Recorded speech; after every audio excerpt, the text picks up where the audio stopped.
Today on the newscast, Israel breaks up a major Hamas terror cell. Plus, Israel's Prime Minister Naftali Bennett speaks before the UN and gives major hints on how Israel will deal with Iran's nuclear weapons program.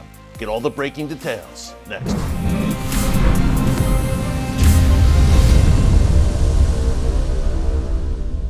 Hey folks, Erick Stakelbeck here. Welcome to the Watchman Newscast.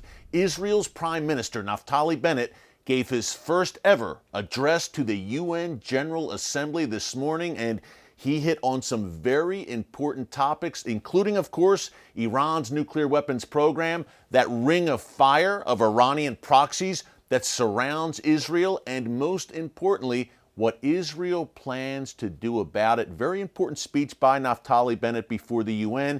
We'll get into it in a minute. Before I do, some breaking news out of Israel as well that developed over the weekend, Saturday night into Sunday.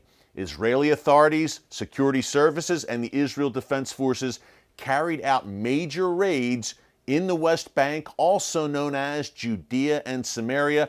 The Bible calls that region Judea and Samaria, so that is what we call it here on the Watchman. Major raids there. Several Hamas operatives arrested, at least 5 Hamas jihadis killed in these raids over the weekend. And why did Israel conduct these raids? Well, they broke up a major Hamas terror cell operating in Judea and Samaria. Now, reportedly, according to Israeli officials, this cell planned to carry out attacks in Jerusalem in particular, but Tel Aviv and other major Israeli cities were also reportedly in their sights. And what they wanted to do, these Hamas terrorists, was to carry out murders and kidnappings throughout the country. Thankfully, Israeli authorities were able to act and avert this terror plot, but it was imminent, and that is why they moved in over the weekend to break it up. Now, when we think of Hamas, naturally, we think first and foremost of Gaza, which Hamas rules with an iron fist. But folks, do not forget that this Iranian proxy also has a strong presence in the Judea and Samaria region, which the world knows as the West Bank. It is a persistent threat there as well. So it was good that Israel got out ahead of this.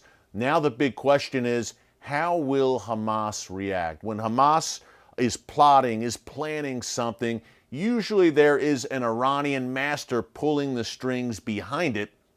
So how will Hamas, this Iran-backed terror group, which has brought so much misery to not only Gaza, but to Israel, in particular southern Israel over the past few decades, how will they respond? Will we see some rockets fired out of Gaza? Will we see a resumption of these arson balloons that have caused so much damage in the agricultural communities throughout southern Israel? Stay tuned, and we will bring it to you if there is a Hamas response forthcoming. But whenever a terror plot is broken up and lives are saved, this is a very good thing. The mainstream media not reporting much on this cell being nabbed, but we will be your one-stop shop for all things Middle East right here on the Watchman Newscast. So if you have not subscribed, folks, be sure to subscribe and click the notification bell so you get alerts every time a new video is posted. And we are bringing you one every day now for such a time as this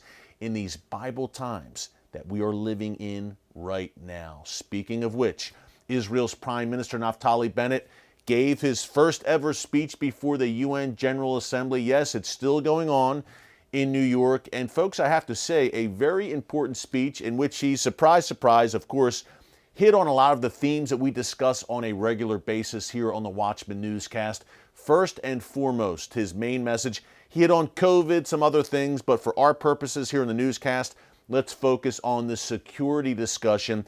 Very important to quote directly from Bennett, and he said, quote, Iran's nuclear weapons program has reached a critical point and a watershed moment. All red lines have been crossed, according to Israel's Prime Minister Naftali Bennett. Do you see a pattern here? Israel's patience is running out. He said that Iran is just one step away from building nuclear bombs. They've enriched uranium to 60%, and they're not allowing UN inspectors in We've been reporting this on the newscast for the past few months, how Israeli and American and international officials have all said that Iran may very well be 2 months, about 10 weeks away from having enough enriched uranium to build a bomb. And Bennett said today also in his speech, and I quote, "Words do not stop centrifuges from spinning."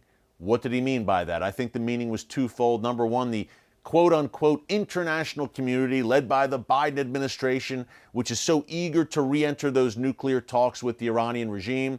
All those fancy words and all of those empty promises aren't going to stop Iran from driving towards the bomb. I think that's been made abundantly clear over the past few decades. Number two, words do not stop centrifuges from spinning. Does that mean military action would indeed stop those centrifuges from spinning and put a halt to Iran's nuclear weapons program? Is that what Naftali Bennett was getting at today with this statement? Some more from that speech Bennett gave, just to wrap up. These are the key points here. Talking Iran, he hinted strongly that Israel will act alone if it must.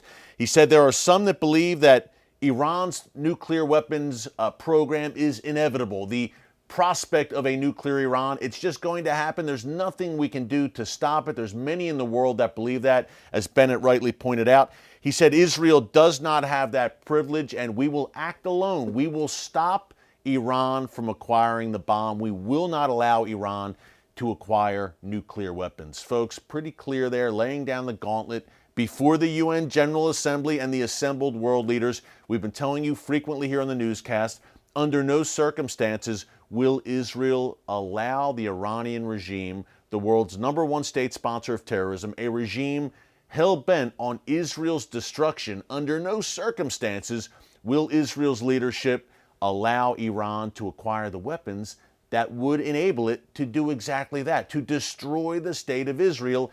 It is not happening. Every Israeli official of note in recent months, from the prime minister, the defense minister, the foreign minister, regardless of their political affiliation, center, left, right, have all been in agreement on this one thing. And they've, in speech after speech, they have transmitted this point to the world. We will not allow Iran to acquire nuclear weapons that could indeed involve military action. As Bennett said today, words do not stop Iranian centrifuges from spinning. Bennett talked today also about Iran's new president, the butcher of Tehran, Ibrahim Raisi, and gave a window into Raisi's mindset, which is a very evil mindset, and how in the late 1980s, Raisi gleefully sent people to death, Iranian political dissidents, thousands of them, and Raisi afterwards, according to Bennett, according to some first-hand accounts that Bennett quoted from Iranians, Raisi afterwards would celebrate after sentencing these people to death and have cake, quite literally. How nice. This is the butcher of Tehran, Iran's new president, celebrating with cake and laughing it up as he sends people to the gallows. That's the regime we have in Iran right now. And if you think you're going to talk them out of or appease them out of driving for the bomb, you are sadly mistaken. Last point to make about Bennett's speech today. He talked about that ring of fire. He did not use that term. It's a term we use here on the Watchman Newscast. He talked about Iran's proxies that are surrounding Israel right now, armed to the teeth with missiles and attack drones. Hamas and Palestinian Islamic Jihad in Gaza, of course. Hezbollah to the north in southern Lebanon. Various Shia militias in Iraq and Syria, all answering to the drumbeat of the Iranian regime. And of course, the Houthis to the south of Israel in Yemen. Bennett talked about that, and he talked in particular about the rising drone threat.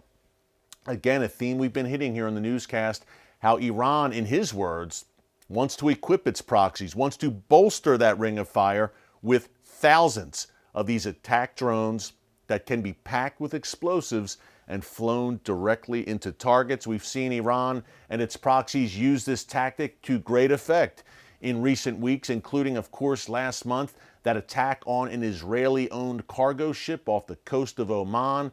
Iran flew an attack drone into it. It killed 2 crew members, including the captain of the ship. Of course, the Houthis in Yemen practically on a daily basis using drones to attack Saudi Arabia, and the Iraqi Shia militias attacking U.S. personnel and soldiers in Iraq via those explosive-laden attack drones. As I said at the top, we are living in Bible times, which means these are also very perilous times, and everyone pining for the good old days, a return to normalcy, the pre-2020 state of things. You're going to be in for a long wait because I believe events are only going to continue to intensify. Here's the good news. The good news. The good news, the gospel of Jesus Christ is the answer. It is the good news. Hey, if you know Jesus and you're not sharing him right now, now's the time to do it with your loved ones, your friends, your neighbors, your co-workers. You don't have to thump them over the head with a Bible. There are ways that you can witness. Number one, live out your faith and be a light to those around you. Shine the light of the Lord Jesus. If you don't know him, folks, time is short. Now is as good a time as any to get right with God.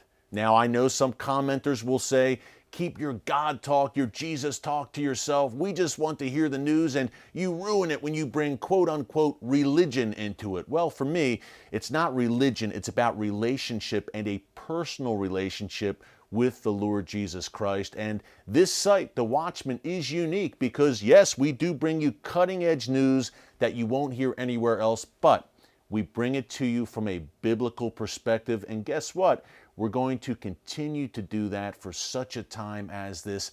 I don't know about you watching out there. I know that things are moving. You can feel it in your gut. You can feel it in your spirit. And I feel a real sense of urgency to get the truth out there. And that includes, above all, the truth of the gospel. I hope you like it. I hope you keep tuning in. Thanks so much for joining us today. Until tomorrow, God bless you. And remember, never hold your peace. Hey everyone, thanks for checking out the Watchman Newscast. If you enjoyed this episode and want to see more, make sure you go ahead and hit the like button, click subscribe, and tap the bell icon to turn on notifications for new Watchman Newscast episodes every weekday.